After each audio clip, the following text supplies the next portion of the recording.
All right, great to see you, Mike. What have you been up to? Oh, just living the dream or whatever this is. Right. I I've been super lucky, the projects I've been working on, I continue to work on. We've pivoted a lot, obviously. A lot of zooming happening, but we're also still out in the world. We're shooting new episodes of Dirty Jobs. We're shooting a new show called 6 Degrees. I'm running the foundation as best I can, our work ethic scholarship program, alive and well. Things are busy, but weird. Let's talk about 6 Degrees. Tell me, first of all, how you got the concept for the show and what the show's about. I stole the idea, to be honest, from a guy named James Burke, who back in the 70s used to do a show called Connections. And Burke was he was he was the college professor you wish you had. Very English, Oxford educated, white leisure suit. He'd stomp around England, right? Talking in this great accent. I remember the first episode he did of Connections. He said, and on tonight's program, we are going to explore why it is that the tracks left on the roads by the first Roman chariots are of an identical dimension to the tracks left on the moon by the lunar lander. I'm like, what? How are you going to land that plane? But he always did. He would go through space and time and find unique ways to connect the various events in our past. And I just always loved that show, but I'm no James Burke, and I wanted to do a more accessible version. So I took the 6 Degrees of Kevin Bacon parlor game and applied it to history. So basically, 6 Degrees is a history show for people who would never otherwise watch a history show. It's each episode starts with a ridiculous question. Can a horseshoe find your soulmate? Can a sheep do your taxes? Can a mousetrap cure a hangover? The answer is always yes, but the show gives me an hour to prove it. So it's just a hot mess of animation and recreations and puppets. I hired my old buddy Chuck from high school, who plays like 50 different historical characters. And, Awesome. when the dust settles, you wind up learning some things about some things you didn't think you cared about. So a mousetrap can cure a hangover. Absolutely. Absolutely. Yeah. And this is on Discovery Plus, right? Yeah, it's their new streaming service, started back in January, and apparently it's all the rage. People are ordering it and watching shows, and I ordered it myself. I swore I'd never buy one more of those streaming things, but I'm all in now. There's a It's just lot. Yeah, what are you watching right now anyway? Like what's on your binge watching you uh, know, I library? kind of I kind of Forrest Gump, my way through the things, and just I like to find shows on my own that nobody's recommended. I'm watching something now called Offspring, which is like an Australian English comedy that's pretty good. Rake is another one of these Netflix shows. There are like 4 or 5 seasons of it. I'd never heard of it. Sucked me in, and now I'm watching that. What's Um, Rake? Is Rake comedy also? Kinda. Rake is about an attorney who always makes the morally bankrupt choice, but nevertheless winds up thriving. I mean, it's a ridiculous show, but it's fun. I still watch a lot of I watch a lot of the shows I narrate, to be honest, because I I put myself to sleep pretty easily. How the Universe Works, Deadliest Catch, Bering Sea Gold, any nature documentary, where there's a wildebeest trying to get across the vast reaches of the barren Serengeti. I'm probably telling you about it. And the wildebeest will be eaten by hyenas or crocodiles or something. Right. Never pays to wander away from the herd, Jen. How has the past year been for you? Well, it's surreal. I've been saying from the beginning that this whole thing is it's kind of like the 5 stages of grief. The whole country is grieving and has been, I think, from March. And on any given day, you can find people in different stages. So we're all going through the process, but we're all going through it at different paces. So she's depressed. This one's in denial. Over here, this one's bargaining, right? This one's angry. This one's accepted things. But it keeps going, and so the goalposts keep moving, the headlines keep changing, the virus keeps mutating. People still are trying to get about their lives and go about their lives, but they're constantly having to come to terms with something new. And so the grieving process starts again. So that's been my take on it. People are handling this very, very differently. It depends, are your kids at home? Are they still Zooming? Are they making you crazy? Are you in a 700 square foot walk up in Brooklyn? Or are you in a larger home with some room to navigate and maneuver? I remember at the beginning of this thing, people said, and I said too, I said, we're all in the same boat. For the first time in a long time, we're all having to deal with the same thing in the same way. But as it went on, the truth is, we're not all in the same boat. We're in the same storm, but our boats are different and our circumstances are different. And some are essential or have been deemed essential and some have not. And all of that, I think, has a huge impact on how an individual copes with this thing. Yeah, speaking of essential work and just jobs in general, because we've lost so many jobs over the past year, and as someone who's highlighted so many different types of jobs, how has this pandemic impacted, do you think, the average blue collar American worker?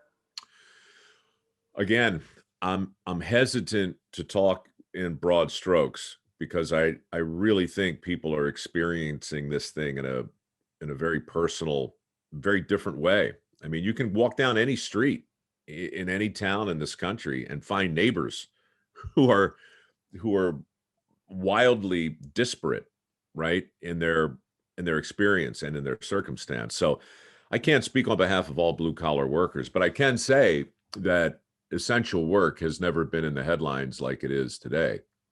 In fact, Dirty Jobs was sort of the granddaddy of essential working shows. And we'll probably bring that show back in 2021 for that reason. But what's interesting to me is the unintended consequence of what happens when you talk about part of the workforce as being essential. Because what you do when you focus on essentiality is you also label 40, 50 million other people as non-essential. And what happens when you call 40 million people non-essential? What happens when you prohibit those people from making a living? Well, nothing good. It's a big chunk of our workforce. And I think one of the big lessons for me during this whole mess is that there is no such thing really as a non-essential worker. Everybody's essential to somebody, even if it's just themselves or their spouse or their family. So it's a tricky business looking at work and dividing it into blue collar versus white collar, or essential versus non-essential, or clean job versus dirty job, right? Those are all traps. Work is work, and it's a huge part of our identity. And when you take that from somebody, you do a lot more than mess with their personal economy. You mess with the very essence of who they are. As someone who did many dirty jobs, what did that show teach you about dirty jobs?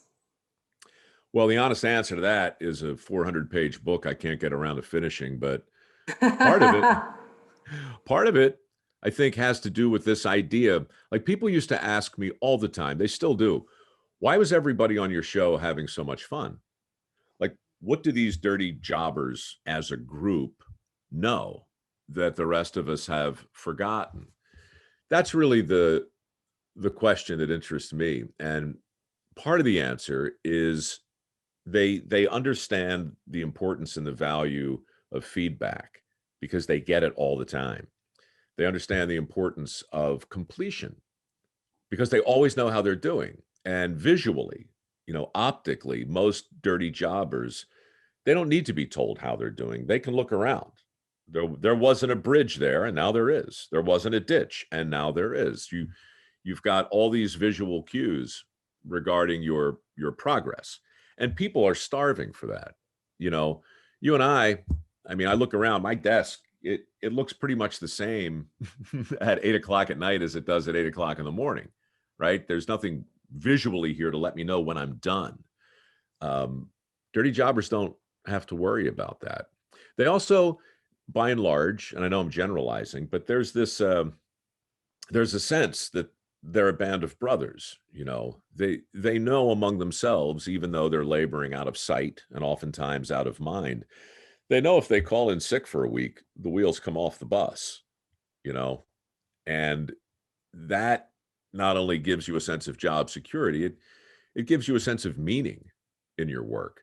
So, yeah, the big lessons from that show were the sense that as a group, these people are better adjusted and more balanced than I assumed, and smarter and funnier and more engaged and more balanced.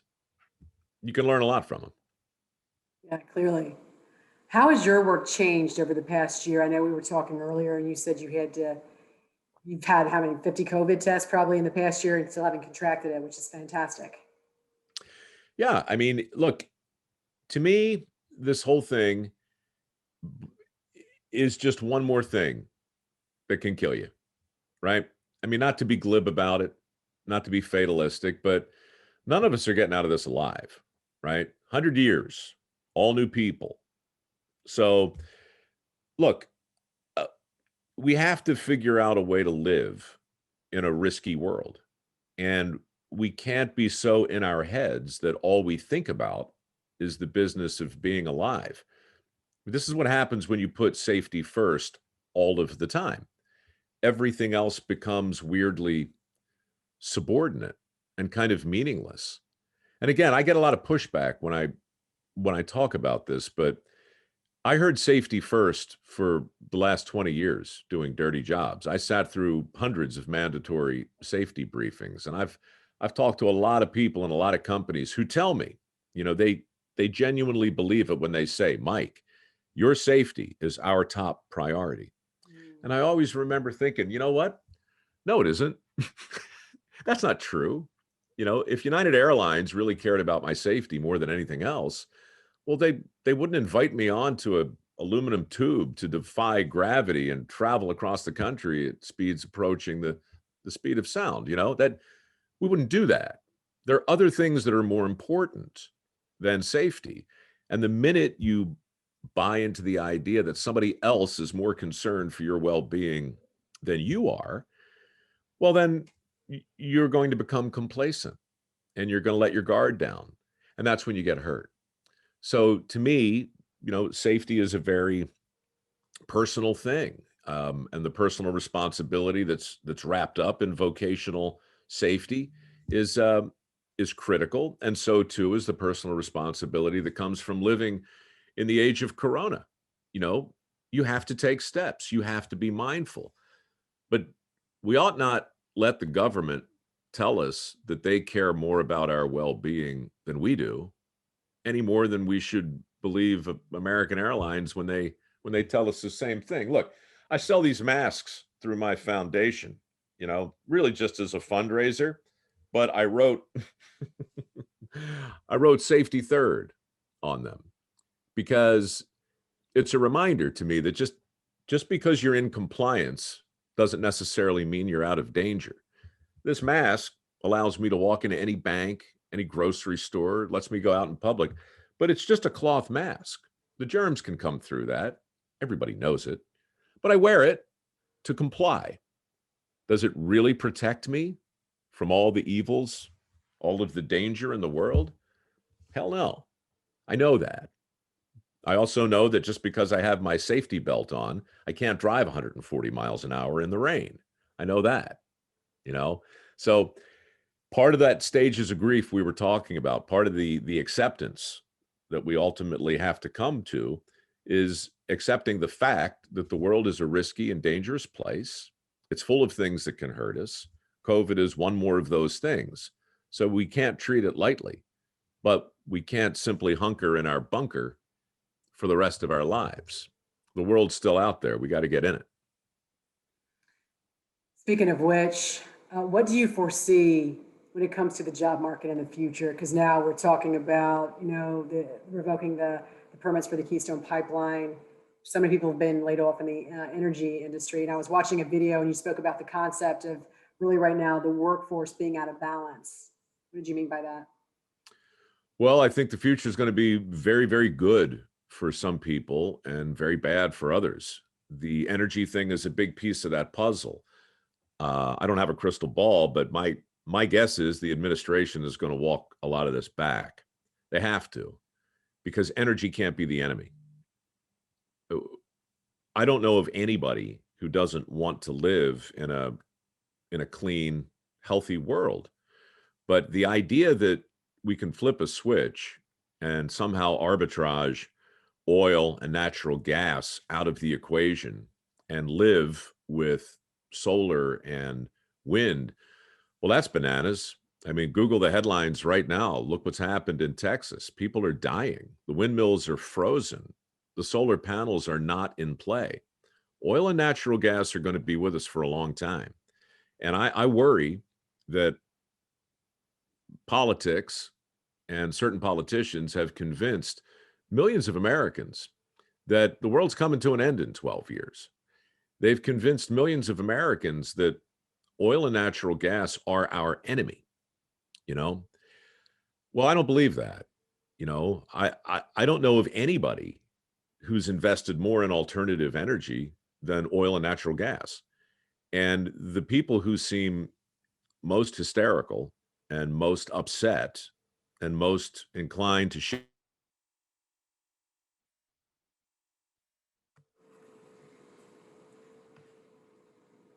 I just lost you for a second there. 1 second. You're frozen on my screen. shake their finger and lecture the country who wear yoga pants made from petroleum. Better? It just came back just now. Interesting. I know, right? You froze right when you said something about when asked whatever you were talking about something with pants, petroleum pants, or something like that. The thing about the concern that comes from the people who are most likely to shake their finger and lecture, these are people who have no idea their yoga pants are made from petroleum. These are people who have no idea the angry emails they're sending off from their computer are made possible by plastic keys made from petroleum. The hypocrisy baked into the idea that oil and natural gas and fossil fuels in general are our enemy is breathtaking and is dangerous. And yeah, we've heard a lot lately about how it's going to impact jobs, but it's going to impact a lot more than that too. It's going to impact comfort and convenience. It's going to have mortal stakes for a lot of people. So look, I heard something the other day that they were thinking of canceling all kinds of pipelines. I don't understand. The oil's still going to come out of the Alberta sands. We're still going to get the energy out of the ground, and it's still going to be shipped by train, by truck, both of which leave a bigger carbon footprint than a pipeline. So I think the silver lining here is that decisions to cancel Keystone and other types of decisions are going to force people to pay real close attention to the consequences, unintended and otherwise, of doing so. And that new level of scrutiny, I think, is going to reveal the madness of going down that road. I was listening to, I don't know if it was a podcast or if it was a radio interview, but you talked about unity and you said unity begins in your own neighborhood, which I thought was really smart because we often forget that. And I was thinking about it and I'm like, it's so true. Unity really begins with your own neighbor. How many of us actually know our neighbor, right? Yeah, I mean, if you think about the great platitude that came out of the political landscape, in the 60s, it was Kennedy, right? Ask not what your country can do for you, ask what you can do for your country. Well, the country's a big place, and right now that's a macro problem. We're dealing with micro problems, no pun intended. So I'd say ask not what you can do for your country, ask what you can do for your neighbor. There's somebody living on your street right now who's in a really bad way. if if your focus is not on that person or on that family, well then where is it? And what really can you hope to accomplish by thinking beyond that? So it's biblical, honestly. And I'm not one to quote scripture or religion, but love thy neighbor. Mhm. If you can't do that, good luck loving your political opponent. So true, right? Especially in today's time. Yeah. Oh my goodness. Well, what's next for you? What do you have cooking for the future? The future, though weird, is bright. I'm pretty confident that Dirty Jobs is going to make its way back onto the air sometime in 2021. I'm pretty confident that 6 Degrees uh, is going to go on with a new season. Not sure when, but the feedback has been great. My foundation, MicroWorks, is about to offer another $1 million in work ethic scholarships for people who want to learn a skill and master a trade. The program begins again on March 8th. We've given away about $5 million so far to people who really don't want a 4-year degree, but would rather learn a skill that's in demand. So I'm excited about that, and I'm proud of that. I'm supposed to write another book at some point. I got a podcast that people seem to listen to and like. So I've been blessed and I've been lucky. Um, and I'm going to keep trying to do it all and avoid the Rona You have so far. so So far. good for you for that. Um, and finally, as speaking of skills and things that people should possibly focus on right now, what would you say would be, I don't know, the hot jobs in 2021? Mm, that's always a bit of a trick question. Um, again, no crystal ball, but in a very general way, I've been arguing for the last 13 years that people who have a skill that's in demand and who are willing to go to where the work is Mm. have unbelievable opportunities. When we punch through the other side of this, I believe that's going to be true in spades. I really do. I've got over 1,200 personal examples I could share with you from people who went through our program, people who learned to weld and went on to not only make 6 figures welding, but buy a couple of vans and hire a couple of other people and go on to get a plumbing certification or a heating and air conditioning and an electric. And now they have a mechanical contracting business. Those people are killing it. And, I think part of what we've seen over the last 10 months is those skills don't go on holiday just because there's a lockdown. They are the very definition of essential workers, and they're going to be able to write their own ticket for years to come. So in a general way, if you're willing to travel and if you're willing to get your hands dirty, there's never been a better time to master a skill that's in demand than right now.